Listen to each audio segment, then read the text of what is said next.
Bonjour.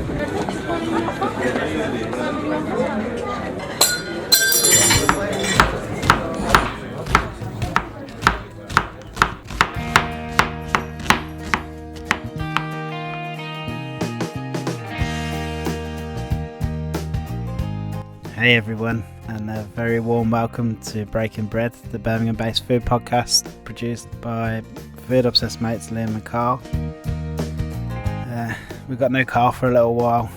Carl's still out and about working. He's classed as a key worker. He works for, most of you probably already know, he works for Openreach in his proper job. This is just our hobby, so in his proper job he's off making sure everyone's got phone lines and Wi-Fi and internet. Obviously very important right now. I mean, I don't know what we'd do without internet, so for the time being Carl's fairly busy, so it's just me, Liam, who's doing some bits and pieces. And after maybe 2 weeks of kind of trying to get used to the whole kind of craziness, decided maybe I could be of some kind of use, and so we've managed to get a few recordings on the go. Obviously releasing this podcast today, which is Monday, and I've got 2 episodes lined up for later on today to record. Hopefully have both of them out by the end of this week. So we're going to do something a little bit different. Our usual kind of thing is where we sit down with either just me and Carl and we talk about all the amazing places we eat in Birmingham, which obviously is a no-go as we're eating at home. But on that subject, there is still a few people still out there doing a few bits. I mean, we had awesome takeaway there from Chung Ying in town.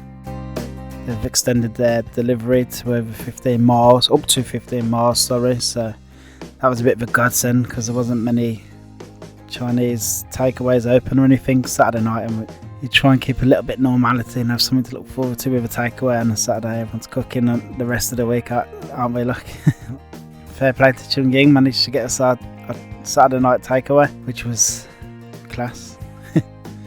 helped enhance the mood anyway in this camp. Yeah, and it was delicious, superb. If you've ever ate Chung Ying, it's brilliant. It's one of the best ones around. Obviously the 2 restaurants, one in centre of town, one in the Chinese Quarter, and then there's not many still doing it, in fairness. I think Baked in Brick is still delivering a few bits. Fair play to Lee. The Sunday dinners look epic. I'm just not sure how far out of the city they kind of deliver, otherwise I'd be well on that. Must give them a message and see. There's a lot of local kind of area based eateries who are still trying to do a little bit, and there's plenty of cakes. I don't think we've ever been so spoilt for choice for cake at home. I mean, there's Early Birds still delivering. Obviously we love Early Birds. You can get that apple and vanilla custard brioche delivered to your house. There's Bake are doing drop-offs. Everyone knows Bake and how amazing they are. Becky's Brownies, we've got some Becky's Brownies delivered on Thursday. That was awesome. Really glad. She must have been exhausted, bless her. I mean, I don't know how many drops she had to do, but she must have been flat out. But they were superb. Just little treats that kind of give you something to kind of keep you sane. And our friend Mary's Cupcakes, Mary Stevens, who we're actually recording with later. We're going to bring a few little hints and tips for your home baking. Everyone's home baking at the minute, so we're going to maybe I might be able to get a few brownie recipes or something out of her, and maybe some ideas of what you could bake with the kids. That's what we're going to talk about later with Mary. But yeah, she's still delivering. You can order off her website, or she does like a weekly drop around Sutton Coldfield, Tamworth, all around that area. So if you DM her on Insta, just follow her, Mary's Cupcakes. She's still dropping off cakes here, there and everywhere. But yeah, other than that, there's not a lot going on food wise. So yeah, so the me and Carl one's out of the question, and then our other usual one is where we sit down with a restaurant owner and we go through their amazing stories really, and try to help them tell it to you, our listener. But obviously we can't go and do that, so I've done a bit of learning and research and managed to record this one that we're releasing today remotely. which was good. It was nice to get back recording and having a nice chat with someone. Today's episode is with Lydia from Warwick Street Kitchen in Leamington Spa and Saint Kitchen in St Paul's Square. Both of them very well loved. I mean, if you try and get a table at Warwick Street Kitchen on a Saturday or a Sunday, it's near impossible. But other than that, just her whole, as you'll hear in this episode, really her whole ethos and her business philosophy, I absolutely adore it. A lot of people talk about how the team are their family, but I think this is something different. She really believes it. They are an actual family. Like she cares so much about stuff. So we have a little chat really about. Obviously, we go into her story and the story of the two restaurants, but then we talk a little about how this current situation has affected them and what's going to happen and any plans. And there's some good tips in there for any of your restaurant owners sitting at home, maybe panicking, maybe not, but wondering what to do. And there's a few little bits of advice. She has some great advice for you people. And then for everyone sitting at home, like I am, looking for stuff to do, maybe getting into a bit of baking and cooking for something you're not usually into, she's actually been kind enough to give us a few recipes for some of the best dishes from the restaurants. We got there's a smoked aubergine harissa. There's a recipe for how to do the perfect poached eggs, which everyone needs to know how to do perfect poached eggs because it's near impossible. Even gave us their awesome recipe to do baba ganoush. I think I pronounced that right. But yeah, so a lot of the favourites.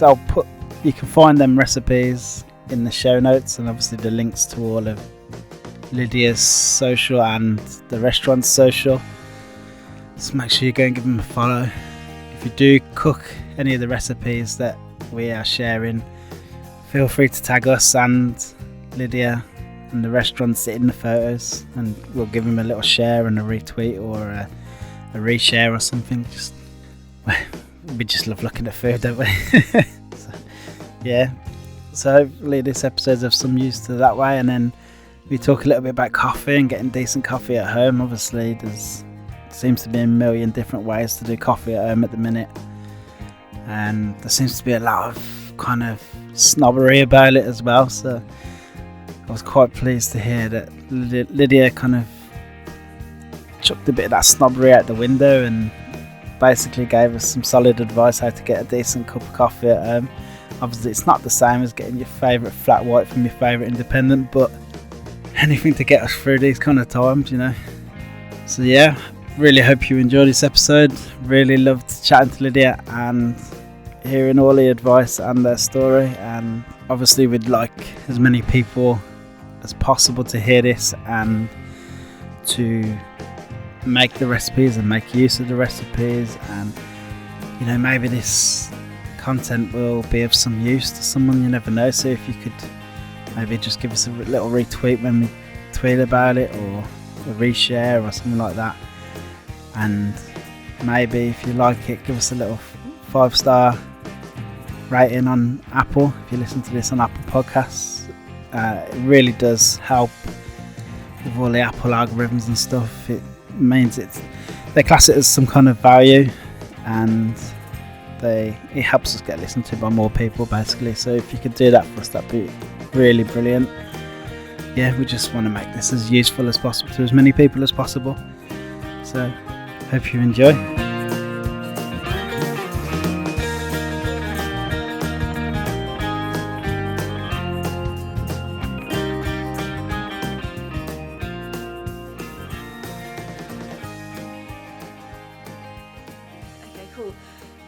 Hey, I'm Lydia. I am the owner of Warwick Street Kitchen and now Saint Kitchen. Warwick Street Kitchen was the first of those two, and it's been open over 2.5 years. It's in Leamington. It's an all-day breakfast, brunch, lunch, specialty coffee establishment, I guess you could call it. When you say all day, what time was it Sorry. Okay, so well, in Leamington it's like 8 a.m. till 5 p.m. Oh, cool. And then Saint it's 7:30 in the morning till 5 o'clock. And the So you did. You really mean all day? yeah, yeah, yeah. Some places say all day and they like close at 2. No, no, no. Like you can. I mean, okay. So last food orders are at 4 o'clock because we need to give people eating up time. Yeah. But the idea is, if you want to wake up or wake up whatever time you wake up, if you want to come and have an avocado smash, poached eggs at 3:30 in the afternoon, you can. And I think that people love this brunch culture and this coffee shop culture. And the idea behind both shops actually is, why do you have to wait for the evening for really good food? Why does it have to be a special occasion or a fine dining restaurant? Why, if you go out during the day, is it just like packaged paninis and like sweaty salads, And Yeah. I'm not saying we're the first or the only people to do this. There are some really, really great establishments out there that I'm a big fan of. But for me, there wasn't enough. And the idea of specialty coffee, like really, really good coffee and really, really good food, being mutually exclusive, like really pissed me off as well, because I love coffee and I love food. And why did I have to plan my day almost going to two different places to get those things? Yeah, I agree. You say so 2.5 years ago you started this, and you just said about how it's brunch culture and coffee culture has become a big thing, but probably wasn't so much so 2.5 years ago. Maybe. I mean, I guess it depends. I guess it depends where you are in the world, because obviously this is something that we've really taken a lot from, like Australia, New Zealand, that side of the world, and then like California, and these places that are maybe years ahead of us in their food and drinks trends. So maybe if you have visited those parts of the world or been to these places, you'll have been seeing it for a lot longer. And I've lived in Birmingham for, I'm thinking 11, 12 years now. And certainly when I moved here, it wasn't a thing. But then specialty coffee became a thing first. But Yeah. but they weren't really pushed to do the food side of things so much. And then, yeah, I guess maybe sort of, yeah, 2.5, 3 years ago, the brunch culture became more of a thing. I think that by the time we came to Birmingham, I took over Saint Kitchen end of last year. It's definitely a thing in Birmingham. It has been for some time, and now we are at the point where we're really trying to put our stamp in Birmingham, make our name for ourselves in Birmingham the way that we have in Leamington.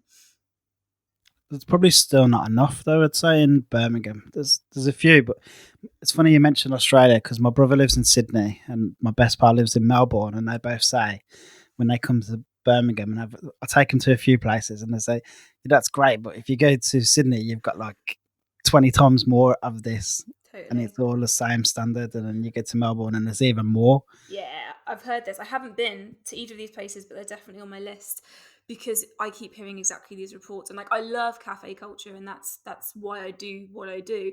So it's definitely on the list of places that I want to go. But you're right. I agree. I think that there are a few places that sort of come up if you ask people, where do you go for brunch and coffee in Birmingham? There definitely could be more, and I think that the market would survive as well, because I mean, how many millions of people are there in Birmingham? And it Oh, I is. think so completely. If we got rid of some of the chains who aren't as good, and then Mm, brought in more like yourself, Yorks, Waylands, they're all brilliant. More absolutely. places like that. The problem I foresee though is that just like rental prices and like business rates and stuff like that, it is so expensive in Birmingham that it almost becomes a bit of a pipe dream for independents to be anywhere particularly sort of mainstream in the city centre. Like, not that people aren't willing to go a little bit off the beaten track, but if you are in the city centre doing other things, you're not going to walk too far, are you? You are going to look for that convenience. So the stopper in city centres, in my opinion, it's always going to be these like astronomical costs. Yeah, I think that's the truth of every kind of restaurant or hospitality business. For some reason, Birmingham just seems to be crazy. Yeah, It's absolutely. probably a good time to mention that you're just a little bit on the outskirts, just in St Paul's. Yeah.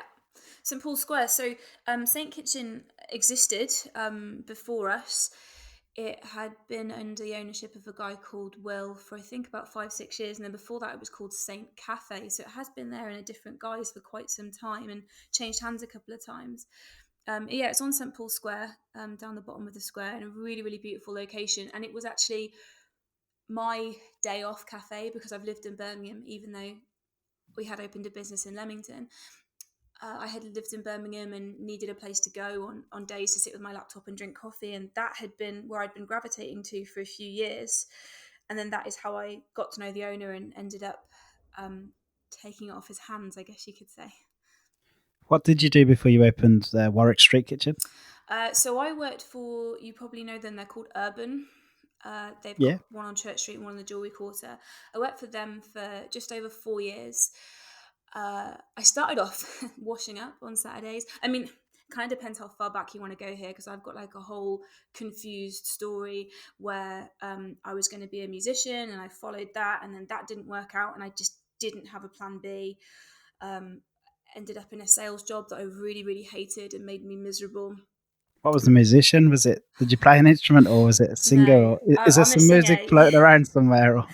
Yeah, there is a little bit, I guess. But like, so when I did that, I did it from a really young age. I joined a band when I was 13. I'm a singer and always have been, and the plan was always going to be, I'm literally going to be the next Beyonce, and I'm going to be famous. I had the ego to go along with it, and then everything else fell by the wayside. Like my education, my friendships, relationships, all of it really. Like I don't really know anybody from my life pre 23, 24 years old, because I was just so tunnel vision and so just consumed with this one thing that everything else didn't matter. And that then so what we're saying is that was almost it was pre Spotify, it was pre Facebook, it was pre Instagram. Like we had a MySpace account and we had something called SoundCloud. I don't know if you remember that. Oh yeah, I And remember MySpace. Pure Volume, actually, was it Pure Volume, is that what it was called? There was another streaming thing before that. So we're not really massively out there. And then that didn't work out, and I ended up working in recruiting teachers, and that was really, really horrific, because effectively what you're doing is asking really qualified people with like masters and PhDs and teaching qualifications. I was calling them up and I was saying, hey, will you go and teach at this place today for £9 an hour, and like trying to convince them to go out for as little as possible so I could make money off the top of it. And Yeah. just didn't sit right with me. And that sounds really like lame and hippie, but it did not sit right with me. I couldn't do it. But I stuck it out for like a year because I'd been so sick of being skint. Like I'd been in a band, I'd been a student, and always in the background I'd held down these like hospitality jobs, bar jobs, cafe jobs, because that was the job that sort of allowed you to do shifts to work around the band stuff. So that's always kind of been my like safe haven that I've gone back to and sort of just known that it was there. And then I was just sick of it. So I took this job because it promised money and it came with real unhappiness. So then I was like, it was one Christmas, it was a Christmas break. It was a job where, I mean, anyone in hospitality will be like, what? When was the last time this happened? I had the week between Christmas and New Year off. And during that week, I said to, my boyfriend, now my husband, I can't do this. I can't go back. I'm like absolutely miserable. So I went back and handed in my notice, and I got put on garden leave because I was so rubbish and like unproductive at that point. I was just completely like clocked out. And I sent an email to Hannah, the owner of Urban. I didn't know, I'd never met her, but I'd been in the shops, and I said, hey, I love coffee. Can I come and work for you? Simple as that. Literally as simple as that.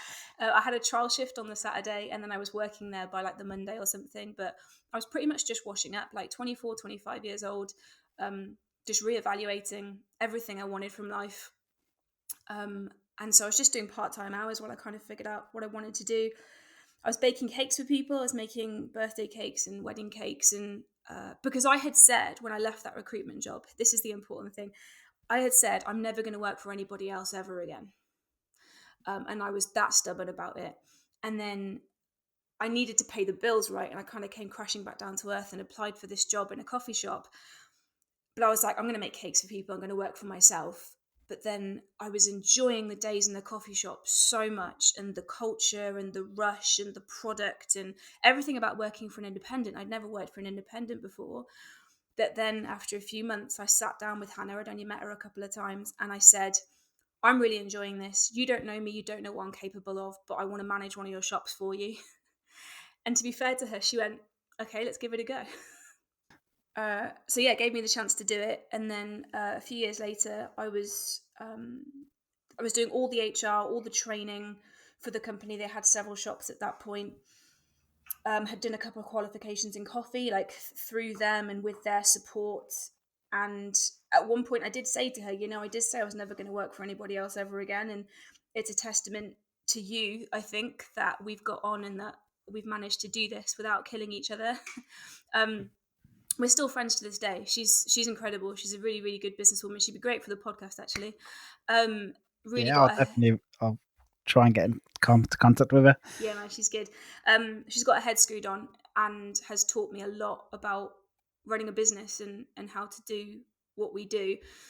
And then it was Kind of just like a mentor kind of I relationship. guess. I mean, Yeah, not these days, not anymore. We are very much equals. We call each other, we text, we stay in contact. We go out for brunch together and stuff. But yeah, we weren't friends when we worked together. I mean, that's a lie. We always got on really, really well. But there was definitely a line, like a professional line. yeah. And then since then it has become, okay, we don't have to be this formal anymore, we can actually just be friends. And man, like massive props to her and what she taught me. But at some point, maybe a year and a half, 2 years in, I was like, I want to do this for myself, and started exploring those options, writing business plans, looking for locations and having those conversations, really. And then Was there someone to give you advice about like writing business plans, or how did you know how to do that? Or so the internet's a wonderful thing. yeah, And I watched some YouTube videos. I mean, that's not really how I consume information. I'm not great at just sitting watching videos, but I read a lot and I found some example business plans online and literally just regurgitated that and just changed the information to suit me and what I wanted to do. Now, it's interesting because I actually sent somebody this business plan recently because they said they wanted to start their own business. I was like, here, have this, like, have a look through it. And it made me read through it again. And so much has changed. Like the business that we run today, and I keep saying we, because I need to tell you about who it is that I run this business with. But the business that we run today does not even resemble the business that I said I was going to start. But the fundamental, like, ethics of it, like the fact that everything is homemade and everything is about the community and the vibe and the family vibe of it, that stayed. But it's like the product and what it was we were going to sell and where, like, is completely different, because you have to be flexible. You have to be willing to, like, here's the thing people don't tell you.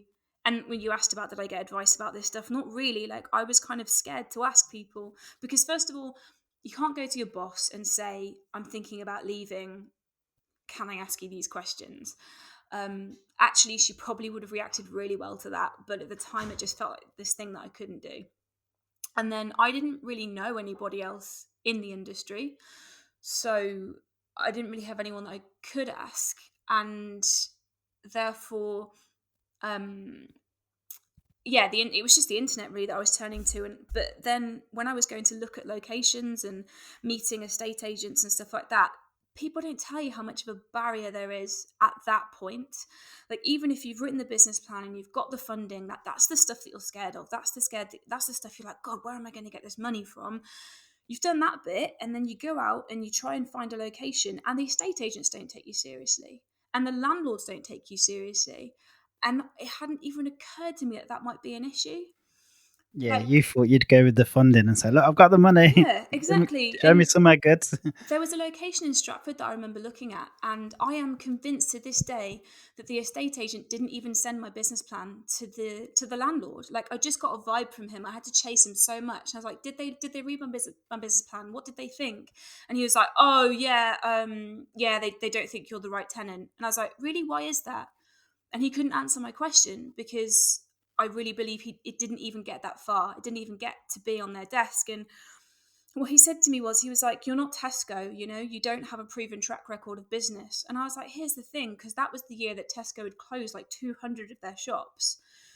I was like, I Yeah, understand that you have to manage risk, but Tesco have just closed 200 shops. So, man, like, local communities and like towns and cities are saying that they want to support independence and they want to have more independent local people, but somebody's got to break the cycle. Then somebody's got to say, okay, then I'm going to say no to Starbucks and I'm going to give this girl Lydia a chance.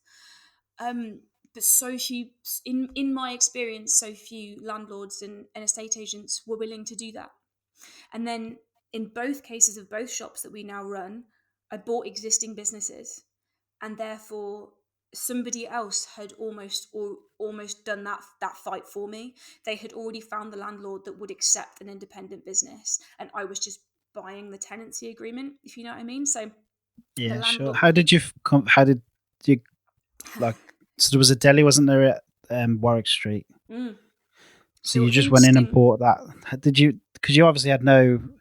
That's not what you thought you were going to do. So did someone suggest, oh, what? How about taking a look at doing it like this? Or So I, what in terms of buying a business? yeah, as in terms of buying a business instead of just setting up So like from scratch. the thing there was I had done the maths, and so my husband is an electrician, but also like just multi-skilled, like knows how to build and plumb and do all sorts of things. So we had put the plan together to find a place, turn it into a restaurant, and build the kitchen ourselves. But you soon start to realize how expensive that is, and building a kitchen from scratch and putting extraction in and doing all the planning and stuff is. This is why not many independents do that or start that way, because it's so expensive.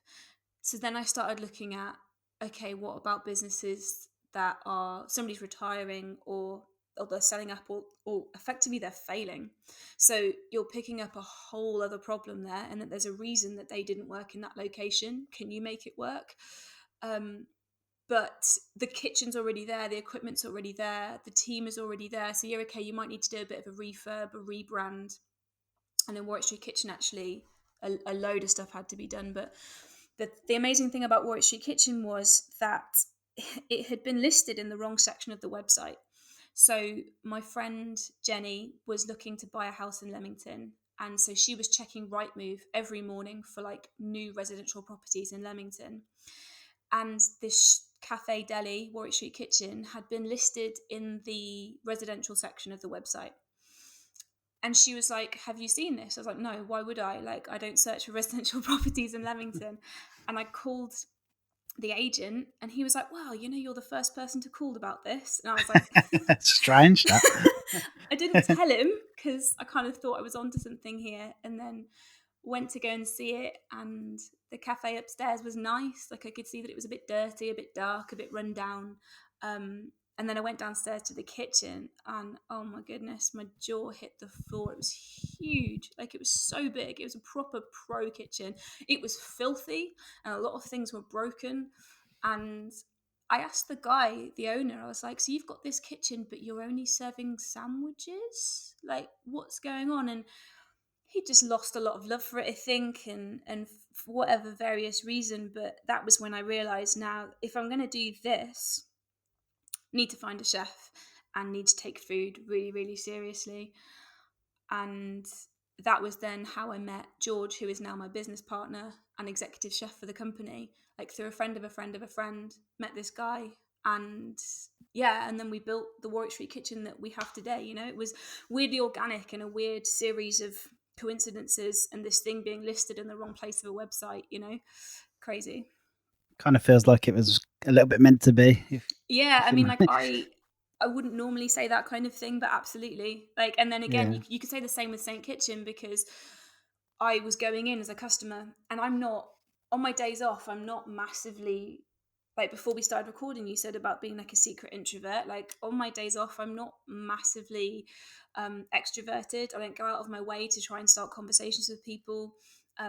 My job is so much about talking to people and having the customer front, and also like kind of call myself like head cheerleader, like motivating everybody and getting them psyched up, that on your days off you think, I don't want to do this, I just want to sit quietly in the corner.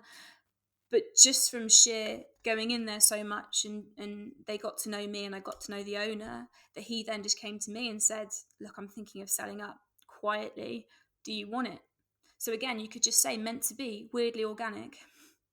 Yeah, weirdly. That's a better way of putting it. Less cheesy, weirdly organic is a better way of putting it. Yeah. You said you knew you had to get a chef. You didn't contemplate doing the cooking yourself, or Oh no. So I said that I've baked cakes in the past. But when you ask people, I'll make you a birthday cake or a wedding cake, pretty much 9 times out of 10, they want a vanilla sponge, a chocolate sponge, a carrot cake, a fruit cake. I was never really massively experimental with flavors. I could just do those things well. I can follow a recipe. Like, I'm not a terrible cook. I can follow a recipe, but I'm not a flavors person. I'm not an ideas person in terms of food. And I've also never worked in a kitchen. It's not been for me. I don't like having dirty hands. So, when people like kneading bread and stuff like that, like I can't do it because I have to keep constantly going and washing my hands. So it's funny because George, the exec chef, says the same thing. He's like, no, I hate having dirty hands too. But yeah, he works in a kitchen. But um, yeah, it's just not been. I've been a front of house person and an organizer, and I guess a leader. You could say like I'm very very comfortable leading a team, Yeah. and have naturally fallen into that position in lots of different stages of my life. Just naturally found myself in a position where I have been responsible for leading people. Which is a better skill to have if you're a business owner as opposed to a chef. I guess, but I think the important thing here as well for me to say is that I recognised that that's great, and a business does need that and does need a figurehead and somebody that's willing to drive it forward. But it does also need a very, very creative head, because what's going to make us stand out from everybody else, and what does make us stand out from everybody else? Like, I'm proud to sit here and be able to say to you that if you go to Leamington and ask people on the street best places to eat in Leamington, we would be in the top 3. And that sounds incredibly big-headed. We're a daytime cafe, but we've earned it, man. Like, and we just have this reputation for being really, really good at what we do. The coffee we take really seriously because of my background, and then the food, like everything's homemade. Like, even on the side when people say, "Can I have ketchup and brown sauce?" That's homemade. We've made it in house. Every single element of every dish, and that's what makes us stand Was out. that you or George? That's George, man. So like Yeah. he he is the kind of chef, and his background again is very varied in terms of what he's done. He's worked in bakeries, he's worked in Rosette restaurants, like he's done all sorts of things, but he's never been. If I said to him, "Oh look, I want to cut some costs, we're going to start buying stuff in," he'd just leave. Like, it's just not his bag. It's not what he's about. And I knew that this was a thing, and I had recognized it being sat in restaurants. Like, I can tell the difference. This food is good versus this has come out of a packet. So when the first time I ever spoke to him was on the phone, and I said I want to do everything homemade, everything fresh. He just got it, and he just wrote this menu and sent it over to me, and I was like, oh my god, like I had to Google what half the things on this were. Let's do it, And so yeah, it's very much him. But I remember, like, in terms of the ketchup, he put it on it. We were buying in like Stokes ketchup, so it was still good. And then one day he put on a special, like homemade ketchup, and I was eating it, and I was like, why don't we make our own ketchup? And like, he left, and then I came back in 2 days later, and he'd like batch cooked loads of ketchup and brown sauce, and they were on the side, and he was like, can we get some labels for them? I was like, yeah, we can. So it's just kind of been this. I guess we just egged each other on along the way, like encouraged each other just to keep pushing it that little bit further. Okay, we make everything ourselves, so how about the ketchup? How about just everything along the way has just been, let's just see how far we can push this, and how far we can push this understanding of daytime eating. You said George is now a partner. Is that? Yeah. Did you make him a partner quite early on, or how did that? Because a lot of time it takes a lot, because it's your baby, isn't it? Your business, your baby. It takes a lot to let somebody else in, especially as a partner. Employee is one thing, but as a partner is massive. So I think, again, because from day one the food was very much his thing, I've never ever been like, this is my business and you're the chef. It was always, and even the way we run it today with everybody else that works there, like there's 22 people like company wide now, which isn't that big really, but to me it feels huge. And the way we run it is so like consultative. Like, it sounds cheesy to say that we are a team or even family in that respect, but we really are. And like, every time something, like I've mentioned to you before we started recording, we've hit some pretty major setbacks along the way. And every time we've sat together as a team, and we have brainstormed how to get through it as a team, because we've met some really incredible people along the way. And if I don't listen to them, they're not going to stay, are they? And I would say that I'm pretty good with ideas, and I'm pretty good at implementing things. But God, how much better can you be when you listen to other people as well? So, in answer to the question, I'm never, ever, ever, or I've tried to never, ever, ever treat George like an employee. And I hope that he would say that. And I think the fact that we now work together as partners reflects that. But then when it came to, when I was first offered to buy Saint Kitchen, I went and I told him. He was the first person I told, because we had talked about expanding and what that might mean for our relationship. Because I said to him early on, I want you on board for life. How do I keep you for life? Like almost as a joke. So we kind of had these conversations early on, but it was like, I don't know how we're going to do that. You know, whether it's going to be, are you going to buy in, or am I just going to give you shares, or whatever. And then it got to the thing with Saint, and it got to the point where he was like, okay, I'll invest, and I'll help move forward in this, and that's it now. So we've got the paperwork and it's all official, but I guess the relationship itself has always been like that. It's always been a partnership. Mm. You talk about how great your staff are as well. How do you employ good staff? Because it's quite a hard thing to get right, to build a team. Probably the hardest task, I think. Absolutely. So, okay, I've got some really cheesy things that I could tell you here, because I think about this a lot. There is not a single part of what I do that I haven't thought about. None of it's accidental. And again, I'm really conscious that it comes across sounding arrogant when I say this stuff, but it's just really conscientious. And like, I've read a lot, and there's been a lot of soul searching along the way about how I can be better. And some of the things that I ask myself if I like leave a shop at the end of the day is, am I proud of how I've conducted myself today? That's the first one.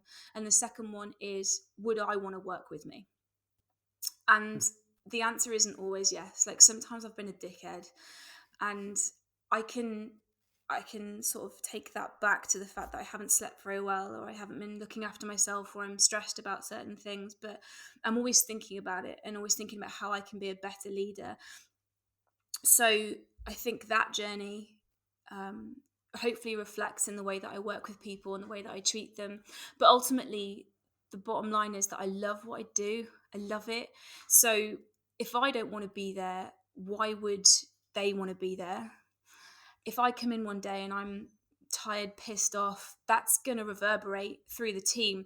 And there's a phrase that my friend said to me, and I just repeat it all the time now: your vibe attracts your tribe. Like, if I've got something that's bothering me, I have to leave it at the door. I have to shake it off. I have to psych myself up. So it's a lot about me and the way that I conduct myself, because I think that attracts a certain type of person. When I'm Have you had? Have you had any kind of tough lesson that's made you learn? Usually, when you come up, because this is brilliant, by the way. Thanks. Normally, you learn these philosophies the hard way. So, was there something in particular where you just kind of left work and thought, okay, I'm not going to do that again? That was awful. So one of them was actually working at Urban. So there's a couple of things. Actually, let's go further back. Let's do it chronologically. I worked for someone back when I worked in recruitment. There were two sort of main executive bosses, I guess you could say, that I worked under. Not like my direct line manager. My direct line manager was great, but out of these two sort of executives, one of them was great, and I really, really he made me want to work hard because he worked hard. So if you were sat next to him, he had this infectious energy. He was working hard, he was throwing out ideas, he was enjoying what he was doing, and that made me work hard. I didn't realize it at the time. It's something I've thought about later, doing this sort of self-reflection.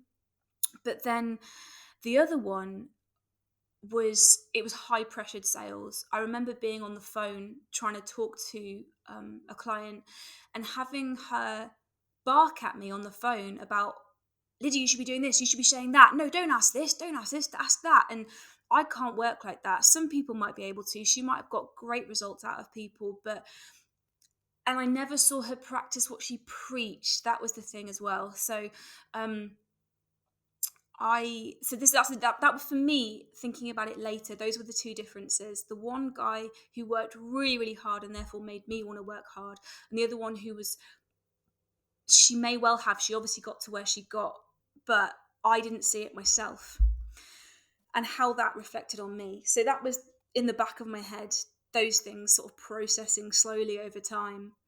And then working for Urban, when I first started managing people, I can't say I was always great. There were times where I lost my temper at people, one incident in particular that sticks out in my mind. I actually really upset somebody because I was snapping at them because they weren't getting it. And I've realised now later, that was my failure. That was all me. Like, if they're not getting it, it's because I haven't explained it to them in a way that they can understand. You know, if you're the teacher, you've got to get the best out of people. And just because she wasn't understanding it the way I was saying it to her, she wasn't reacting the way I wanted her to, that was absolutely not her problem. And again, it's not something that bothered me at the time. I didn't go home and go, oh man, I upset her today, and that made me feel really bad. But it's something that I have reflected on since and realised. And again, self-improvement. Like now, I could tell you I don't remember the last time I lost my temper. It's not something that happens anymore. But 4 years ago, it was something that was happening regularly. So you learn it as you go, and you as long as you're willing to self-reflect and read about it and push yourself and learn, it's stuff that you can definitely change. You mentioned a few times about reading and books. Have you got any kind of books you could recommend that kind of help with that kind of thing? You know, we get quite a few people listening who are managers or owners or.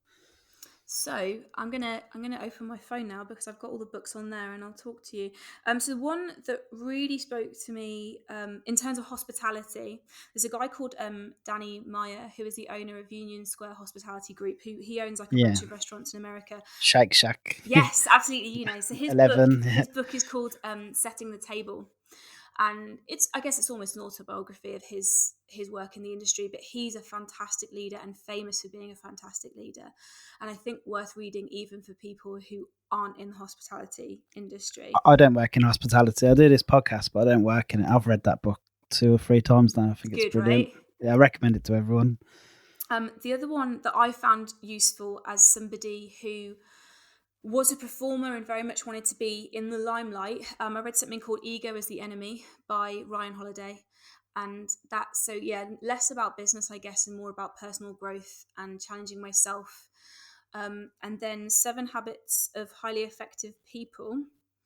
That's another great book. Yes, so that for me, so I do struggle with nonfiction sometimes because it can be written very scientifically, and I have to get lost in a book. I have to be like immersed in it, otherwise I give up. So I can't honestly say to you that I finished that one, but I have read a lot of it, and I made loads of notes and highlighted loads of bits, and that's really good. And then something at the moment that I'm reading that was recommended to me by a friend, but I'm loving it, like I can't put it down. It's called Grit, and it's by Angela Duckworth, and it's about how gritty you are as a person and how you like stick to things, how some people will naturally stick to things and some people will be flitty and they'll try lots of different things, and why that is. And you know, so again, it's not massively business related, but getting a better understanding of yourself and the way that you work, I think, is really important. So I disagree. I think it is business related, because I think if you have a responsibility to your employees, you've got to be the best manager or business owner you can. So it's all about self-improvement. It starts with you. well, absolutely, yeah. And I guess again, you could say it's business related because as well, if you're trying to be gritty, so to speak, you're trying to stick to something rather than giving up when it gets hard. I mean, that's massively translatable into business, isn't it? Oh yeah, hugely. I mean, I can't tell you how many business ideas I've had, and I've wrote them down and then left them. Any one of them probably would have worked if I'd stuck to it. But it's funny though, because I've never what was I going to say? So this has really been like the only thing that I've really stuck to. You know, like the music thing, I guess you could say I really stuck to it because I did do it for a long time, like over 10 years. But I can see now how I didn't apply myself in certain ways. I didn't, you know, it was like I just kind of assumed, well, I can sing, so that's all I need to worry about. But actually, no, I mean, you need to be fighting, you need to be making the phone calls, you used to send CDs by post in those days. I told you it was a while ago. You need to send your CDs out, you need to be playing gigs relentlessly, like all of this. And that extra work that I was almost too arrogant to do, you know, I can see that I didn't really apply myself. I was mad into the practical side of it. Like I was singing 4 or 5 hours a day every day because I wanted to be really good at that. Like I listened to the divas, I listened to Whitney, Mariah, Christina, and I was going to sing like them. And you know, that's setting the bar really high, but I wasn't interested in the rest of the stuff. And something that I'm learning now doing what I do is, yeah, okay, I love people management, I love hospitality, I love coffee, I love food, but there's so much more to the job. and the stuff that I have to push myself to do, like, oh, I don't want to sit here and do this, I don't want to do that, it's not the glamorous part of it, but that's when you start reading books like Grit and start realizing, there's a phrase, and I forget who says it, but like, successful people are the people that do the things that other people don't want to do. Yeah. Like, you have to push yourself through the boring stuff, because otherwise it's not going to happen for you. So yeah, like, back to that point, like, this is probably the first thing that I've really stuck to in my whole life. It could be a maturity thing, it could be that I was too young to do it before, or it could just be that I feel truly passionate about so much of it, such a massive percentage of it, that the very small percentage of less desirable stuff is just completely outweighed. Or it could be a combination of everything Yeah. that you've learned and picked up along the way as you've developed and matured, and Definitely, you've yeah. learned a lesson from everything that you've done in the past. Mm. I don't know, maybe. Yeah, no, definitely, you're right. I mean, there doesn't need to be one hard and fast rule, does there? It doesn't need to be so cut and dry. It could just be a culmination of everything that you've known and done before. I kind of got you sidetracked, but we were talking about your employees and how you find and employ good Oh, employees. yeah, And, sorry. and that was my fault. I took you. I'm really interested in the whole kind of business thing, but I am anyway. But because of you, the little kind of research that I did, I'd read about your ethics and stuff like that, and how you were a very responsible employer. But on a more practical kind of thing, interviews, do you bother looking at CVs? Do you employ for personality or? So I do ask for a CV, just because you want to. So we're always hiring for one of two things. One is front of house, and one is a kitchen. And the kitchen's different because you ideally do really want someone who's worked in the kitchen before. However, let's come back to that, because we've actually just hired somebody who never worked in a kitchen before. Different story. But front of house, I guess, is less important. I guess you could say it's less skilled, but even there's a lot of skill in coffee. But I do ask to see a CV. But what ultimately I want to see is someone who's gone a little bit further. So on the Warwick Street Kitchen website, we have a link where you can say, if you want to work with us, subscribe to the job subscription service. So even though we're not hiring right now, you can be the first to know when we do, when we are hiring. And really, I want to be hiring off that list. The people who are not desperate for a job right now, but they want to work with us, so they're willing to sign up to that list. Or people that have contacted me in a different way, like, okay, I applied for the job on this website, but I've also gone to the hassle of going to your website and finding your email address and emailing you separately and saying, hey, I really want to meet you. Or people that come in, if they come into the shop and they say, can I hand you a CV? The answer is normally no, because if I'm honest with you, we're going to lose it. Don't waste your paper. Here's what you need to do. Go on our website, join the job subscription service. And if they walk out the shop and never do that, great. I'm glad we didn't hire them. If they walk out Yeah. the shop and still did it, I want to meet you. And I don't care if we're not hiring. I will still meet you and stay in touch with you. This is the thing. I'm always hiring. Even Yeah. though our staff retention is great. Like, for the industry, staff retention average is like 12 and a half weeks. So that's Yep. hiring and training new people every 12 and a half weeks. Our company-wide staff retention is over 12 months. Well, Yeah, I know. People just seem to really like working with us. And so then, even on a boring point of view, it's expensive to just keep oh my God. hiring and training, and laying them Absolutely. off. And Absolutely. So I'm always meeting people, always interviewing people, which I think the guys now are used to it, but maybe used to make them nervous. Like, why is she doing a job interview? Like, are we hiring? Who's losing their job? Sort of thing. But they're getting used to the fact now that I'm just always trying to meet people. And honestly, I can say hand on heart, I can't think in my head right now of like a weak link of like somebody who's like, oh, if they left, it wouldn't be such a big deal, Like, when people leave, it's gut wrenching, but then you understand they're just naturally moving on with their life or something. So say I've sat down, I'm interviewing somebody. First question, and here's a lovely little clue for anyone who wants to work with us. First question is always, what do you know about us? What do you know about Warwick Street Kitchen, or what do you know about Saint Kitchen? And I have been known on my more brutal days to cut the interview short if they don't know anything about us.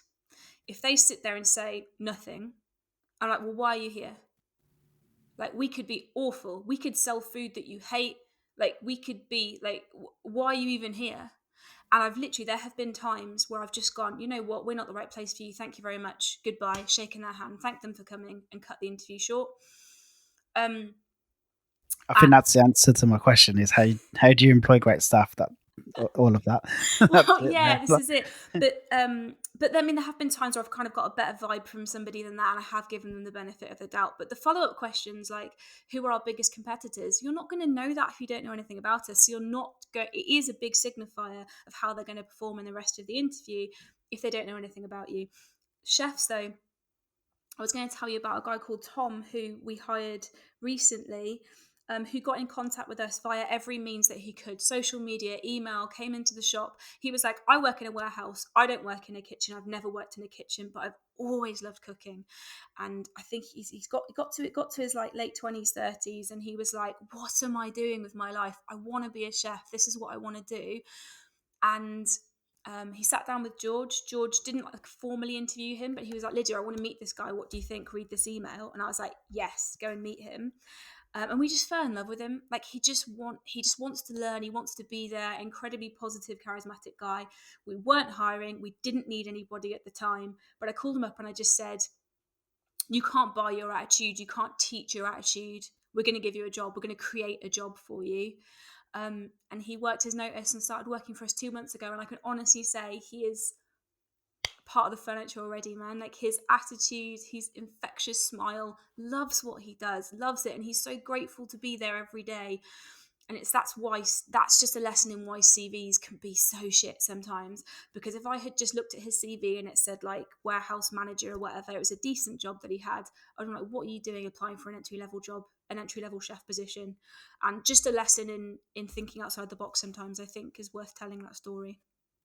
Yeah, it's a great story. I love that, and it's funny how a lot of the best food places that we've spoke to, they've got a story like that. Like with our last interview we recorded before Amanda's was with Luke Tippin from Simpsons, Yeah. and they had like some bloke who worked in a sandwich shop across the road, and he just walked in one day and said, "I'm sick of working there. Like I want to work with real food. You have real food." And Luke was like, "Yeah, man, cool. Come in for a trial shift. If you detest it, if you hate it, no hard feelings. Just go back to the sandwich shop. It's cool." That's so great. And I think he's been working there like 2 or 3 years now. Oh, it's so So good. I he's love that. working his way up. Yeah, Well, it's funny how everyone has that story. It's brilliant. Well, you've got to start somewhere, haven't you, as well? Like I said, like I sat in front of Hannah and I said, you don't know me, my CV doesn't back this up, but I want to manage your shops. And she gave me a chance. And who Yeah, knows I whether... think that's one of the special things about independence as well. Yes. I'm not sure how much that would work somewhere else. I think a lot of the times a bigger company might just look at the CV. Oh yeah, they've got the right experience. Let's get them in. Yeah. No, No, and that's you're it. absolutely right. You know, maybe just having the freedom to be a bit more experimental about it definitely pays off. So we kind of spoke about how Warwick Street Kitchen came about. So and we kind of touched on Saint. So were you even looking for a second venue when Saint came along, or? We had talked about it. Like I said, me and George kind of had this open conversation at all times about our future together. We were very open about the fact that we both thought we were capable of running more than just one thing. And that obviously what we had created, which was this incredible sense of community surrounding the shop, we thought we could extrapolate, I guess, for want of a better word, and do again. So I'd got back in touch with like the agent that I had bought Warwick Street Kitchen through, and I said, let me know if anything comes up in XYZ location. Because George and I both had to be able to travel there. That was the thing. If we were going to do it again, we both had to be able to get there. It couldn't just be like Oxford and just really struggle to get there or something. And again, it goes to show, like, never heard back from that guy again. He emailed me and was like, yep, sure, I'll keep you informed. Never. And that was like over a year ago. Yeah. Even after I bought a business from him and then proved, 2 years later it was still running, it was still successful, he still wasn't interested in trying to help me out. Like, it just goes to show how tough it is. So I had kind of looked online at things, still wanted to follow this idea of like buying an existing business because all the equipment was there and that kind of thing. But yeah, I think I'd maybe gone to see I'd gone to see one cafe that was selling, but actually it was in Leamington again, and I was like, don't really want to be my own competition. Bit too close. And then we were in the middle of, here we go, we talk about setbacks. We were in the middle of what we now fondly refer to as the flood. which was so the kitchen in Warwick Street Kitchen is downstairs, the basement kitchen, and underneath our feet is a public drain line. So like all the flats, surrounding flats and buildings, the Severn Trent drain line goes under our feet out to the street, and that Yeah. drain collapsed, and the kitchen was completely flooded. Now I mean like ankle deep flooded. We had to close the kitchen. Obviously, it's collapsed drain. It's not safe. And there was this ongoing battle between Severn Trent and myself about whose responsibility it was. And the landlord got involved, and the landlord was amazing, but there was an elongated period of time where it became clear that the kitchen was completely condemned. We couldn't use it. Everything had to be replaced: the floors, the walls, a lot of the equipment, because it had been touched by this water, and definitely couldn't afford to do that at this point and like refurb the kitchen. And there was this, like I said, this ongoing battle about who was going to accept responsibility for it. And I had to sit there in front of the team, in front of these chefs, and I had to say, you're not going to have a kitchen for the foreseeable future, but we have to stay open. And honestly, nobody even looked bothered. They all just went, honestly, I remember one of them, he just went, oh, it was getting a bit easy, wasn't it? And and they just started prepping a cold menu, like a menu that didn't involve heat. And if it did, we had some incredible neighbours next door, Libertine Burger, who were like, yeah, you can prep in our kitchen. Between this hour and this hour, come and prep some stuff in our kitchen. So like minimal heat. And then we just moved a kitchen section upstairs. So we lost a couple of covers, moved the section upstairs, and just had chefs like prepping cold food for over 6 weeks in the end. And then, yeah, we had to completely refurb the kitchen, which is great because we've got a lovely new shiny kitchen out of it, which is beautiful. But it was an incredibly challenging time. And during that time, the previous owner of Saint emailed me and was like, do you want to buy? And I replied and I was like, I really do, but it's not something that I can talk to you about right now because of XYZ, because of the flood. And he was like, oh my God, yeah, like totally get it. Just like come back to me when you're ready to talk about this. So we got that done. We got the refurb done. We got ourselves back on our feet and we got revenue back up again. Because even though we were still serving cold food, there was a massive hit in sales there. We got that back up and running. And then I was like, yeah, we can talk about this now. And it took ages to go through because solicitors are solicitors, and we had to do a substantial refurb. And I don't know if you've been in since we took over, but it looks pretty different. And so maybe, you know what, I actually remember, here's a beautiful story for you. So I made the offer and had the offer accepted on Saint Kitchen on the 23rd of April last year. And I remember that because it's my birthday and I was on holiday. I was in Vienna. And then this is how long it took to go through. George, his birthday is the 31st of October. I picked up the keys on the 31st of October. So it was bookended by our birthdays, but that's how long it took for all of that to happen. Solicitors don't do anything fast, do they? And I would even say that we had a good one, Yeah. Oh, yeah. It doesn't matter if they're good or bad. They just take that out. I suppose it's all got to be done legally and properly. And yeah, let's say that. Let's give them the benefit of the doubt. we'll give them the benefit of the doubt. Yeah, I tried to. So how's Saint going for you now? Well, actually, I'll tell you what. Let's talk about, obviously, talking about setbacks. For many, this is probably the biggest setback they've ever faced in the current climate we're sitting. We're recording this obviously remotely. We don't usually record remotely, but needs must because we're actually in the middle of this global pandemic. How are you doing? How's it going for you? So I mentioned to you earlier that I would say that these setbacks that we've had in the past, like things that are minor, now you look back at them, like staff not turning up, like things in the beginning that were big challenges, cash flow challenges, then sort of like having the kitchen condemned and closed down and struggling with that, these sort of setbacks getting bigger and bigger, have actually served us very well, because the phone calls I was making, because as soon as we went into lockdown, so previous to lockdown, George was self-isolating because he was showing some symptoms. So I haven't actually seen George in maybe the longest I haven't seen him since we started doing this together, actually. I hadn't thought about it like that. So we were talking on the phone a lot, but the conversations we were having, none of them have been like, oh my God, we're going to go out of business or this. It's all just been like, well, we know we can get through because we've run a business, we've run a food centric business without a kitchen before. So like we can do this. And yeah, there are struggles in that. So like you said, that we said that the week where it was like, don't go to restaurants and bars, Boris said don't go to restaurants and bars, but then didn't close restaurants and bars for like another week after that. That week was an emotional roller coaster because you'd make plans. You'd be like, okay, cool, we're going to move to delivery service then, or we're going to do this. And every time you made a plan and you felt like you were getting somewhere, the goalposts were moved again. So that week and Yeah. 2 weeks were tough. A lot of sleepless nights, but something that I always take comfort in is I'm sure there are a lot of people having a lot of sleepless nights, it's not just us. And so what the decision we actually made when we went into lockdown was, okay, let's see where this first 3 weeks of lockdown take us. Let's just sit back, let's close the shops, let's not do anything. Because we are getting quite a lot of financial support from the government.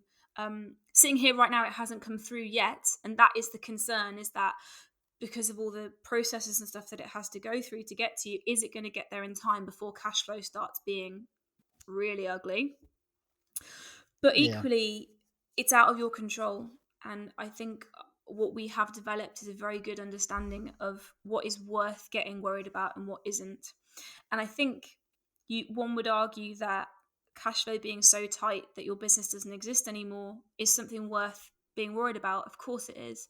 But you can't worry about the fact that maybe the money won't get here in time, because that's with the local authorities and they are working as hard as they can. Like That's something you can't control personally. So what's the point in absolutely. worrying about it? Yeah. Absolutely. So, and we do have plans now. So I've talked to George a lot about what we can do if this lockdown now lasts much longer, which it's likely that it might do. We have plans for moving to like a delivery service, or doing like pre-prepped meals for people that they can collect and take home. Like we've got various plans of things that we can implement relatively quickly. How soon? Because I'm hoping to release this. We're recording this obviously on a Saturday. We're hoping to release Monday, Oh, okay. I mean, Tuesday, getting it out quite fast. So probably after when could Easter. we? After After Easter. Easter. So we're gonna like let the Easter weekend go out the way, because we would have been closed on Easter Sunday anyway. Because then that Monday is when we sort of will get the official news as to whether the lockdown is being extended or not. Yeah. And then Which I'd assume it probably will, to be honest. yes, I think so. And I think that what we have to, you can't just bury your head in the sand at this point and be like, oh, we'll be back open again in a month, because the likelihood is that business will not go back to normal. I say with like inverted speech things above my head, like you can see me. Will not go back to normal for quite some time. And I think that, there's that phrase that everyone's throwing around, adapt or die, adapt or die. And what we have shown is that we fare pretty well in those situations. We are gritty, to go back to that, and we can adapt and we can try new things. Again, the beauty of being an independent, and being able to try new things. And also the That beauty of having such a great, hardworking bunch of people, like really, really great people who I am grateful for every day. Like I said, I can sit in front of them and say, you won't have a kitchen for 6 weeks, and they still want to give it a go, and I don't think there are that many people out there like that. speaking to friends in the industry, that's been most of them haven't really been, well, they're obviously been slightly concerned for their own business, but most of them have been really concerned for their employees and their staff. Yeah, this is the most important thing for me. This is why you can't lose sleep over, okay, maybe I'll get in a bit of debt, maybe some payments will be late and that kind of thing. That doesn't matter. Like, honestly, I don't care if the bank, if I'm like a month late on a payment to the bank or something like that. That doesn't bother me. What really, really bothers me is the sense of responsibility that I have to every single person that gives their all to Warwick Street Kitchen and Saint Kitchen every day. Because you've gone to the trouble of hiring these really, really amazing people, and you're only going to keep them by genuinely giving a shit about them. And I really do take the weight of that on my shoulders. And I think some people would probably advise me against this and say you have to care less, but absolutely not. Never. No way. Like, so there are people that I work with that have kids. There are people that I work with that help support their families' bills as well as their own for various reasons. And I find this information out because I listen and because I care and we get to know each other. And I remember it because it fucking matters. And they are there. And you can't not notice the quiet person that comes into work every day and just grinds and does it. You can't take that for granted, because the story is, I said to you before we started recording, everybody has a story. Every single person that you work with has a story as to why they're working so hard, not just their bills, but their kids or their family or whatever else they're supporting. They have a story as to why they are there doing what they're doing. That becomes your story. And I genuinely believe that this care that George, all of us have for each other, we joke about being a family. We are this big family, and that will be why the staff retention is so good, right? Yeah, that's all part of it as well. Yeah, and it comes from the top. So Mm. one of my things I wanted to talk about, especially with you being a business owner, was I'm not sure how the furloughing is going to work out when this starts getting a little bit more normal, because I can't see how they're not gonna be able to just say, okay, everything's back open like Straight away.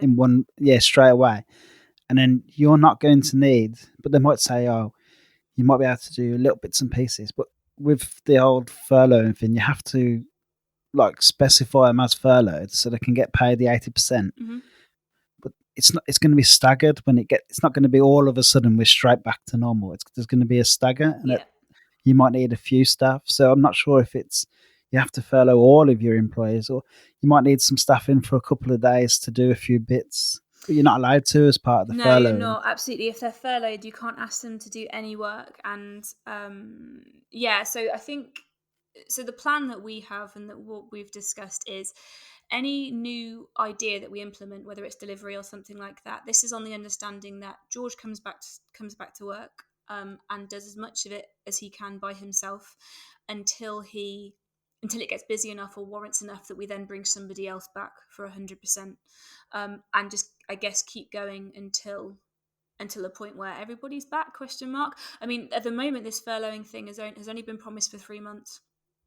So after 3 months, who knows? And like this is one of those things where I love planning ahead. I love knowing what's going to happen, and that's why I've struggled so much with this situation, has been because, like I said, the goalposts have kept moving and the rules have kept changing. So I am constantly battling and learning to just accept it on a much shorter term at the moment. You can make plans, like, absolutely, we could be like this for a year. So this is why we're making plans for, if we are like this for a year, this is how we're going to do it. But in 3 months' time, government might say we can't afford to carry on this furlough process anymore, and then we have to change our plan again based on that. Sorry, excuse me. So although there is a longer term plan, it's a lot looser in its structure, but the idea is that yes, we would stagger that based on how much we can push this business. So I'm not furloughing myself, so to speak, so I can carry on making these plans and calculating, okay, well, we're bringing in X revenue by these different means, therefore I can justify bringing back this many people. And yeah, when we first went into lockdown, it was actually a day that I was due to have a big team meeting with everybody. I said, okay, right, that's cancelled, but let's do it by Zoom. And we did like a video thing. And that's when I explained that to them. Like, I'm sorry, I don't have all the answers right now. And they got it. They know, like, I'm no politician, I'm no economics expert, and I'm no medical expert. But I think they appreciated here's the loose plan, here's what we want to do. Enjoy some time off, look after yourselves, please. Let's stay in touch. We have a group chat that, like, everyone's staying in touch. And at the moment, like, Warwick Kitchen are doing a stuff, like, every day somebody takes over the Instagram, and it's like keeping people... Yeah, I've seen that. That's brilliant. Yeah, well, that was actually Nick, the general manager over there. That was his idea. And I'm going to hopefully replicate it at Saint as well, because it's gone down really well, just to keep people engaged. But yeah, stay safe, let's stay in touch. But hopefully at some point in the future, I'll be saying to you, I need you to come back to work, because we're making plans. That's the thing, and it's awful. Everyone knows it's awful. Don't need us to tell you how awful this situation is. But on the flip side, whenever you ever had such a good opportunity to kind of take stock, have a look, make plans, and it's kind of a good time to really look at your marketing, look at your social, look at how you do the kind of. There's been everyone has things in business that they know needs improving, but you just don't get the time, or you know. So this is a good opportunity to do all that kind of thing. Totally. Like every conversation I have with George about plans for sort of delivery and food and stuff like that is always like bookended by, hey, imagine if this really takes off and we could carry on doing this afterwards, like when things go back to normal, so to speak. You know, if we could turn this like really shitty situation into something, a different arm to our business, that's great. That's the ultimate win, right? And something that I always want to remember when I talk like this, I think we have to be sensitive to the fact that this is tragic. Like there are people getting really ill and losing their lives, and that's awful. So I would, I read these things where people are like, this is a good thing, guys, that we get to sit there and just, self-care, and like that's great, but you need to be careful how you're saying, because it isn't great really, but you can turn it into something great. Absolutely. Yeah. And yeah, there's loads of shortcomings in what I do, and I'm certainly using it as time to get better at those things. Like I said, reading and improving, and not just, I'm not great at sitting around not doing anything anyway. Like, don't get me wrong, I love watching a movie, I love reading a book, but I got 3 days in last week, and yeah, I started to go stir crazy like everybody else. So I do like to Yeah. feel productive. There's always a to-do list, and there's always things being added to it. Were you on? Did you do delivery anyway? Were you on delivery on any of them platforms before? No, not at all. Like, we always kind of No. said it didn't really suit what we were about. We were always like, food brings people together. Like that beautiful thing about sharing. All of our food, it's great, but it's sharing food. Like, it's designed for you to lean over and grab your mate's food and that kind of thing. And Leamington, we do these tapas nights where, they've been really successful. And the whole idea is, don't order food just for yourself. Order food for the table. You're sharing this. And this aspect of slow down, don't be so quick, like sit down, enjoy your food, enjoy your company. That was always our ethos.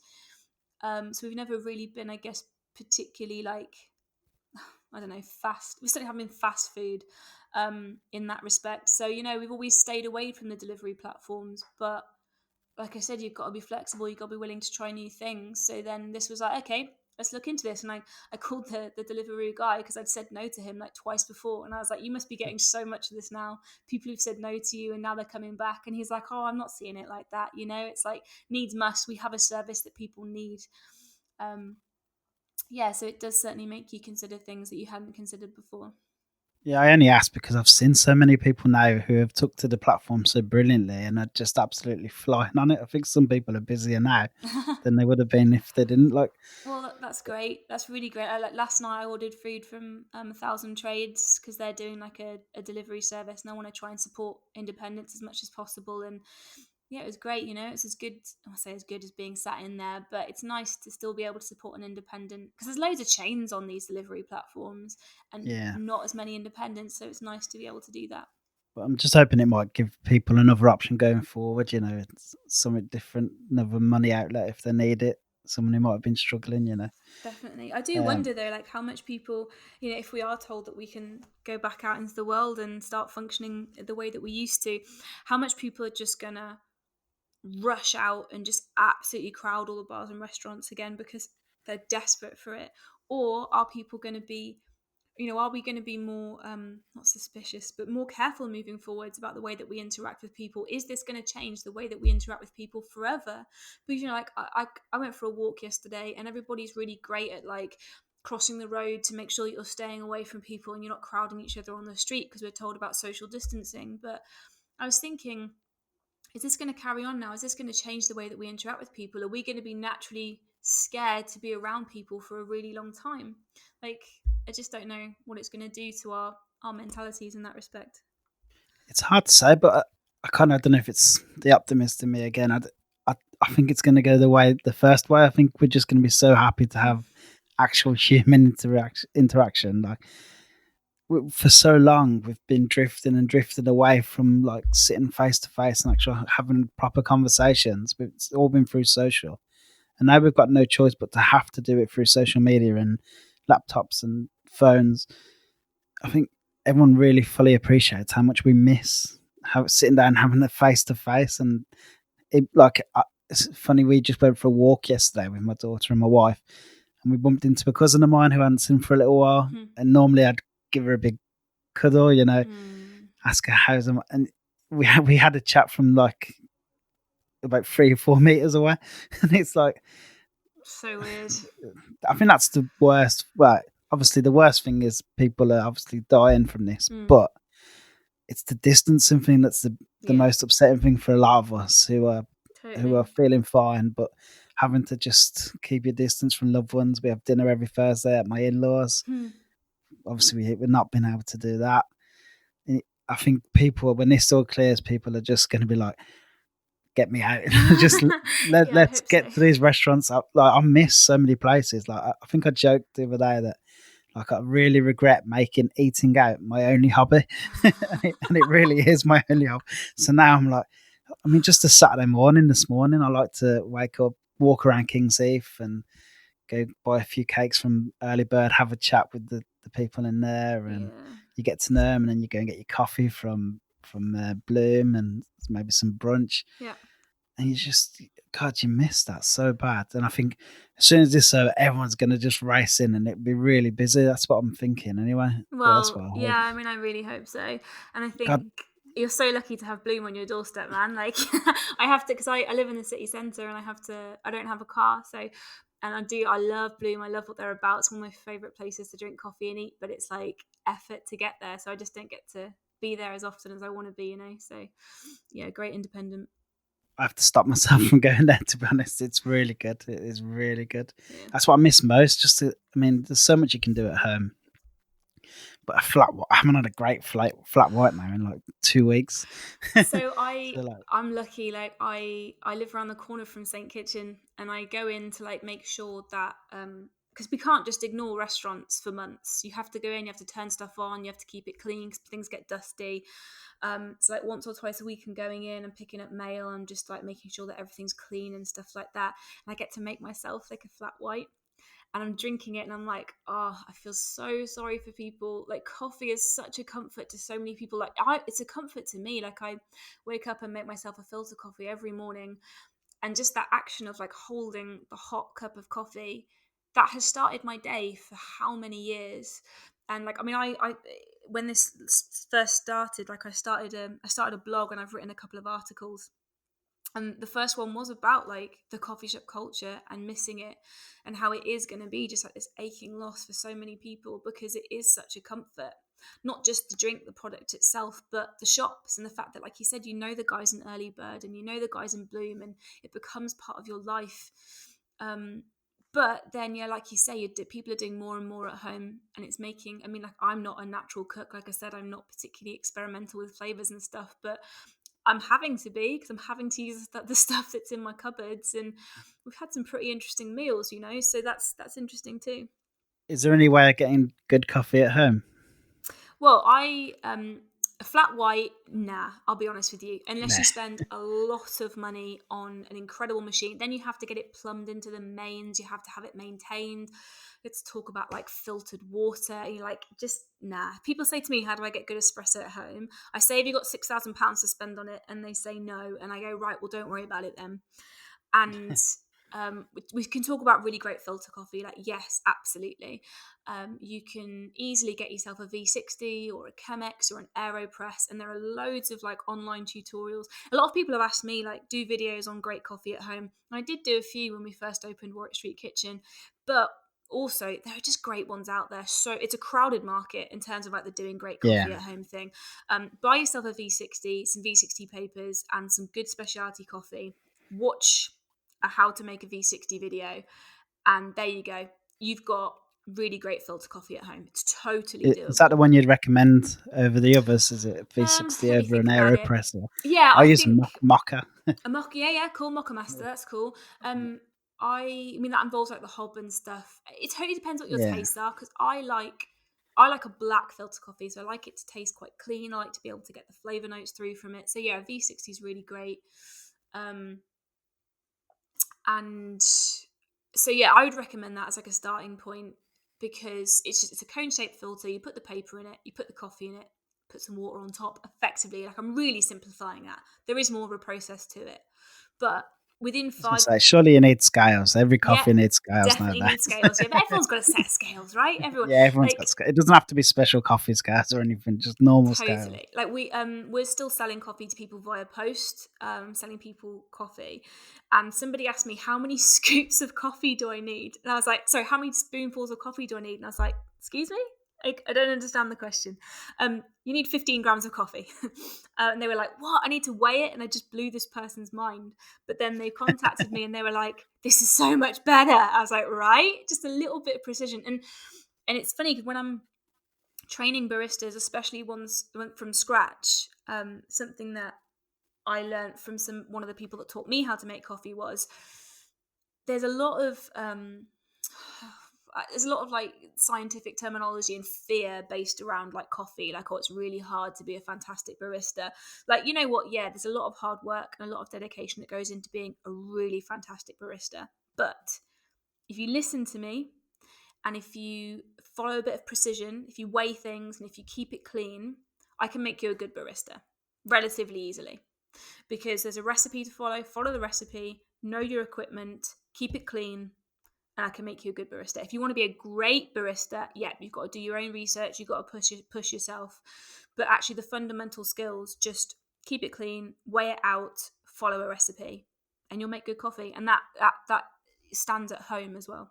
Did you say you sell coffee beans? You actually Yes. still delivering them? Yeah, Or? yeah. So like I go to the post office like twice a week. So I'm doing like a Tuesday trip and a Friday trip, and I'm posting people coffee.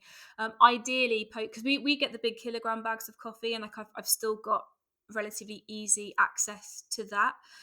I think people are finding it quite difficult to get good coffee. So I am through like our Instagram and our Twitter and email, really, I'm just people are contacting me and saying, can I buy this off you? I'm grinding it for them if they need it ground. Like ideally, I'd sell it to you whole bean because it'll be fresher for longer. But if people just don't have a grinder, you know what? I'd still rather you were having pre-ground specialty coffee and supporting my business and then also the independent roastery that I have a relationship with than drinking instant. Like, of course I'd rather that. So yeah, I'm grinding it for people too if they need it. How long would you recommend kind of grinded coffee kind of lasts, or is airtight container? Okay. Or So if you want to be really, really specific about it, I would say 3 minutes. But still, okay, practically, if you're going to if we're comparing it to the alternative, which is what, instant coffee, yeah, the pre-ground stuff is still going to taste better a month down the line. It's still going to stand up and taste loads better. It's just not going to taste as interesting. That's what happens. Coffee doesn't go off. You know, there's this big stigma around like, oh, you can't use coffee over a month after roast date. Like, it's bullshit. Sorry, excuse my language. Like, if you can just accept that your coffee 2 days after roast is going to taste completely different to how it does a month after roast, everything else is going to be fine. Like, you're okay. The acidity probably isn't going to be it's not going to hit you in the face as much. Like, the flavor notes aren't going to be as apparent, but it's still going to be good coffee because you've bought good coffee. You're okay. In 6 months' time, it might not taste as much at all, but I'd still rather drink single origin coffee 6 months off roast than instant.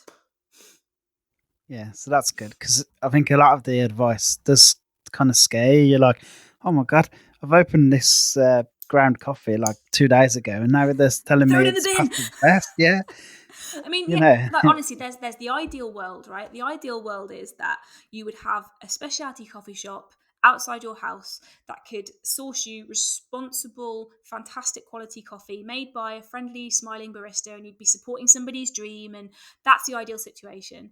But right now, the ideal situation is not possible.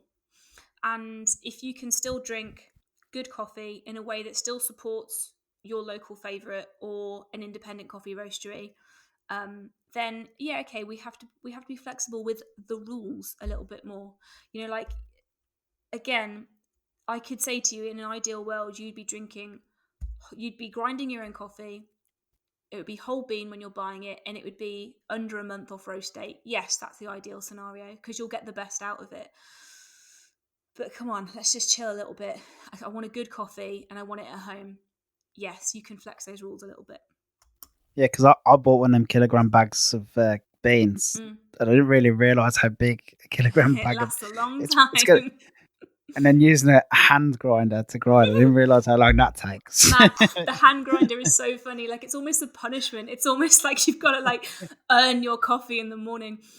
That's like my camping setup. Like my husband has a camper van. If I'm completely honest, we've stayed in it maybe 4 times. It's not really my bag. But when we do go camping in it, I have the hand grinder, and it's like I've really earned that coffee by the time I'm drinking it.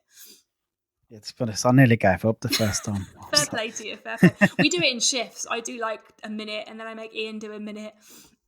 It's hard work.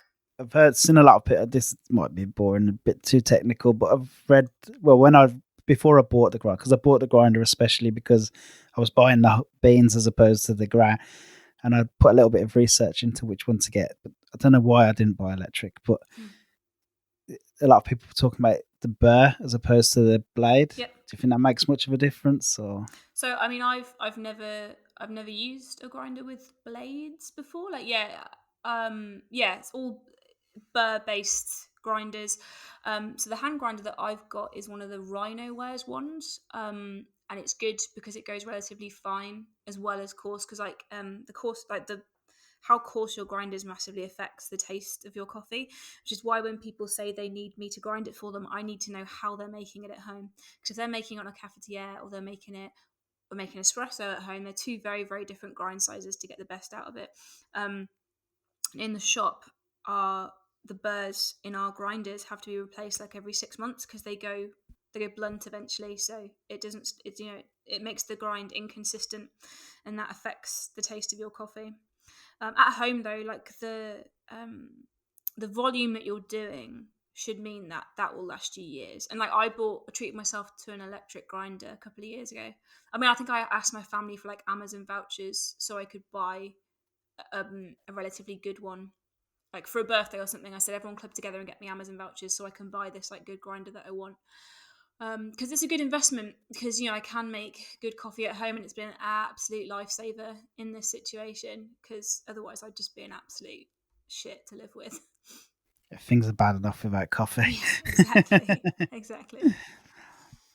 Another kind of thing I wanted to go through was maybe we talk a little bit about the food that because we've spoke a lot about the business, and that's mainly my fault because I love the whole business thing. That's good. But what's the food like at both? Is the menu the same at both?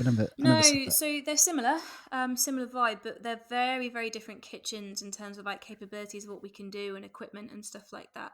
So Leamington really, they're all the same in that there's breakfast and brunch that you can order all day, and a lot of eggs, and like a lot of Middle Eastern inspired flavors. Like we've got shakshuka, we do like mahamra on toast with poached eggs, or like hummus on toast with poached eggs. Got the classic, the avocado smash, because I think we'd go out of business if we didn't sell avocado smash. And then the lunch menus are heavily flatbread based, again like homemade flatbreads, Middle Eastern in style, all with different things on them, different meats. We change the menu seasonally, so every 3 months we change the menu. So we might have a lamb flatbread with things on it, seasonal veg or whatever, and then come summer we'll change that. We're always really inclusive. We've always got loads of gluten-free options, veggie options, vegan options, because we talk about the fact that food brings people together, and we want people to be able to eat together. And I don't know how many family gatherings you've been to recently where there aren't like 3 or 4 people with different dietary requirements. So you have to be willing to cater if you want people to eat together like that, because everybody's got something that they like or don't like, or something they're allergic to. So we try and bear that in mind. Like, I'm a vegetarian myself, I don't eat meat. But I would never ever open a vegetarian restaurant. Oh, sorry, never ever say never to anything. That's a rule that I need to start following. But it hasn't occurred to me at this point to open a vegetarian restaurant, because I want to be more inclusive than that. Like, me and my husband, we often go out to eat with friends, and we don't. I'm trying to think. Do we regularly go out with somebody else that are vegetarians? No, I don't think we do. So we want to be able to eat somewhere where we can both enjoy food together. So yeah, the menus change a little bit, but they're both ultimately breakfast, brunch, lunch. Saint does a lot more stuff that's aimed towards takeaway, like some more sandwiches and salads and stuff that you can take away. It's all made fresh to order.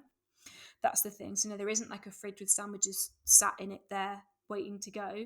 Because another thing is wastage as well. Like, we're really shit hot on wastage from a financial point of view, but also from a point of view that we care about what we're doing. And there's a lot of food source shortage in the world, and there's a lot of homelessness. And if we're there just throwing food in the bin or whatever at the end of the day, it doesn't feel great. So how do you combat that then? Do you have specials or something to use I mean, the day like, before? that would be doing us a disservice if I said that if food's going off, we just put it on the specials board. But like, yeah, there is a skill in that, in the kitchen team, and them being able to say, look, okay, well, this is only good for another couple of days, so let's turn it into something else and put it on the specials board. But also just getting to know your menu and getting to know what's selling well and what isn't. We always err on the side of under prepping, which does mean that you might come into the shop on, okay, so for example, Leamington, we get absolutely slammed on a Sunday brunch time. Like, it is the busiest time you could possibly visit us. So by 1-2 o'clock in the afternoon, we've run out of some stuff. So we do have to greet people at the door and say, by the way, just so you know, sit down, peruse the menu, but we have sold out of this, this, and this. Everything else is available. Come and order at the bar when you're ready. And some people might not like that way of thinking. They might think that we're being stupid. Why wouldn't you have everything at all times? You got more chance of making money. But it means that people 9 times out of 10 will choose something else anyway. So they stay with you anyway. But also, we're not overstocking, and we're combating that wastage thing.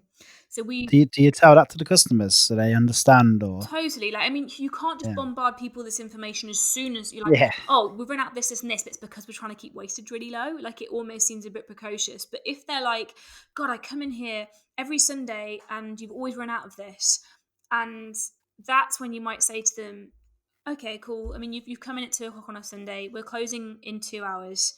And we've been super busy. And we always say it from a really positive point of view. Like, we've been really busy. It's been amazing. And we don't want to overstock, like, and we didn't know that we were going to get absolutely. So when I'm teaching new managers about ordering, like, stock level wise, because you don't want to be overstocking on any respect, whether it's the takeaway cups on the shelves, because cash is better in the bank than it is on your shelves, right? And try and say to them, you can get to know it as best as you can.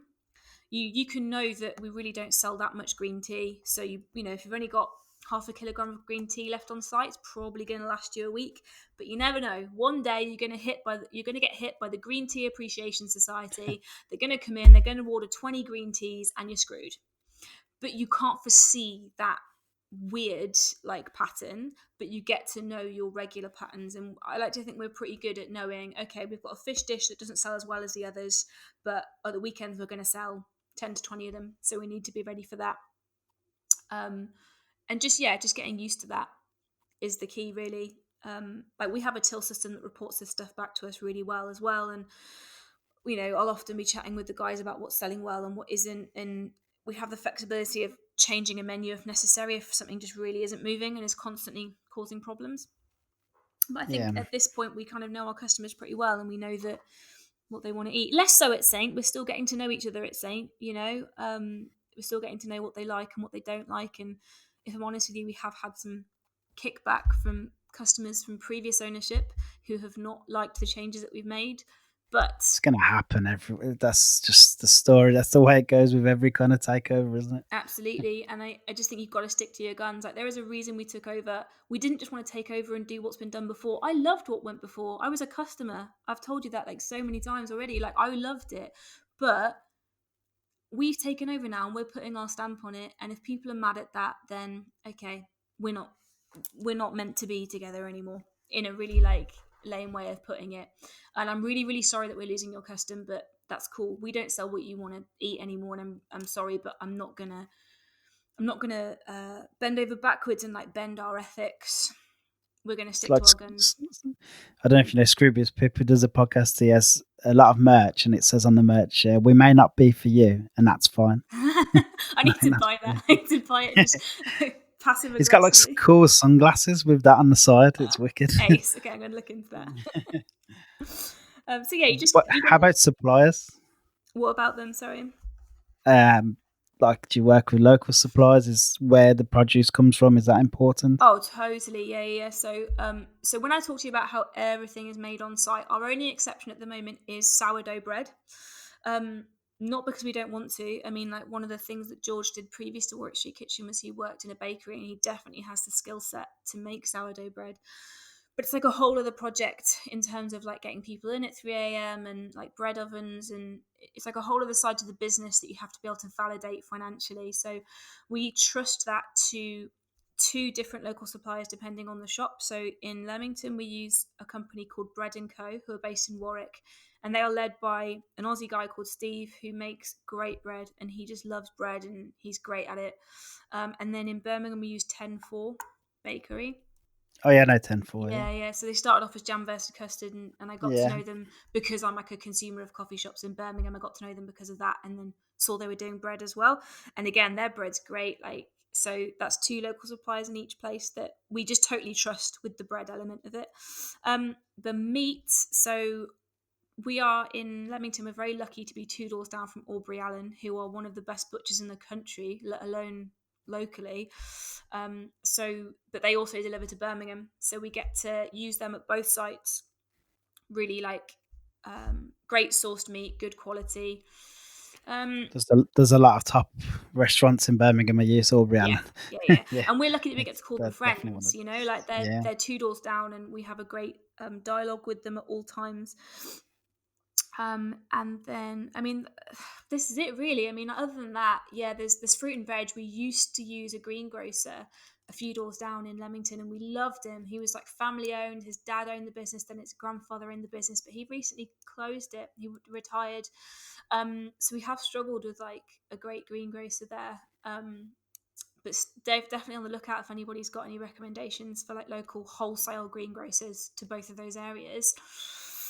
But yeah, because we make everything else in house, we're effectively buying in dry stock and turning it into the food ourselves. So we're kind of our own supplier in a lot of respects. Like all the cakes and stuff we make in house. So we're buying in the flour and the sugar, and then we're turning it into stuff ourselves in house. So we're very lucky in that respect. awesome. It's going back to the greengrocers. It's one of them. If you can't get it, then you just gotta go and get it from somewhere else, haven't you? Yeah, I mean, I would. You'd like to support. I mean, greengrocers seems to be a dying trade anyway. Yeah, Unfortunately, I think so. I mean, I'm sure there are greengrocers in Birmingham, but whether they are wholesale and can provide the amount that we want as regularly as we want, but it's definitely something that in this climate where we are, we're all closed and we're all in it together. It's definitely some time that I'm going to put into trying to find a solution to that, because if when we reopen again, we can be putting the money back into another struggling business that's trying to almost start from scratch again, that would be really, really great. But again, in terms of if they can be delivering to us like 6 days a week, and if they can be delivering the volume, I don't know. But again, it's worth asking other restaurants, because they'll all be thinking these things. Like, I'm not the only person sat here thinking, wouldn't it be great to be using a local greengrocer again? So yeah. Oh, definitely, yeah. definitely something I could put out there and ask other people what they're doing about it. Do you have a signature dish?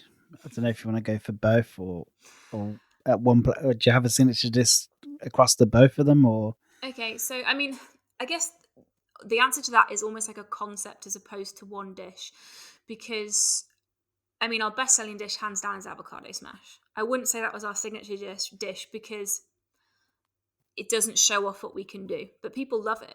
Is that always on the menu? Always. It's on both menus. Always avocado smash with poached eggs and bacon, or if you're a vegetarian, you can like sub it out for something else.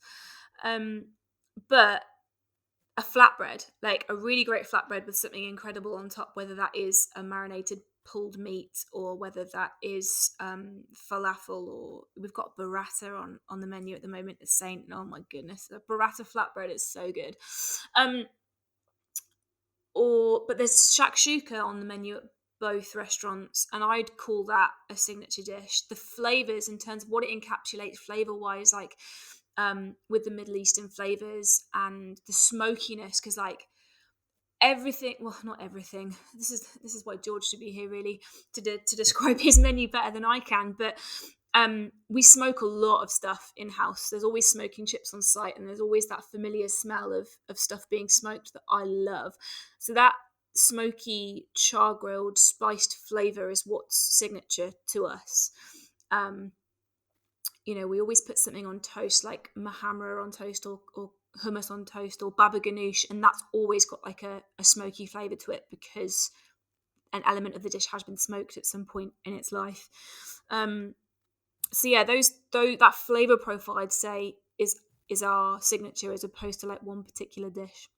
As I said, we have a lot of people at home right now who are probably salivating at all of that.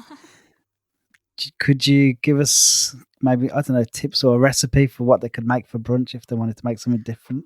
Definitely. So what I've got that I can send over to you, I got George to write up some stuff, and the one thing we're going to teach you guys to do is how to poach the perfect egg.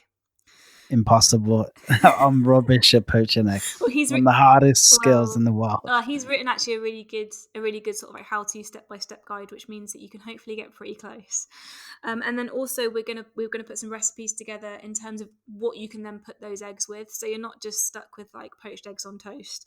Like I said, we often marry it up with mahamra on toast, or like the avocado with like harissa and poached eggs. So things that you can put with those poached eggs to have a more exciting brunch experience at home. So hopefully you'll put those in the show notes, and we'll be able to get it out to people so they can start cooking some exciting stuff at home. If they do, please put it on an Instagram and please at one of the businesses, because I love seeing this. Like, I absolutely live for this. People going home, and there was like the shakshuka challenge. People were trying to like recreate the shakshuka at home. Somebody the other day recreated the baba ganoush and eggs on toast, and I reposted that. Like, I absolutely live for that, and I know that it means a lot to the chefs as well.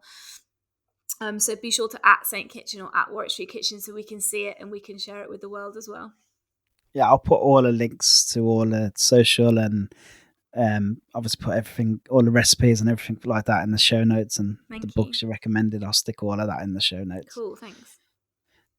So hopefully they try it at home and actually tag us all in. I'd like to see these pictures as well. All of it, that would be really good, like a group brunch challenge. Yeah, I'd love to see that. That's a good idea.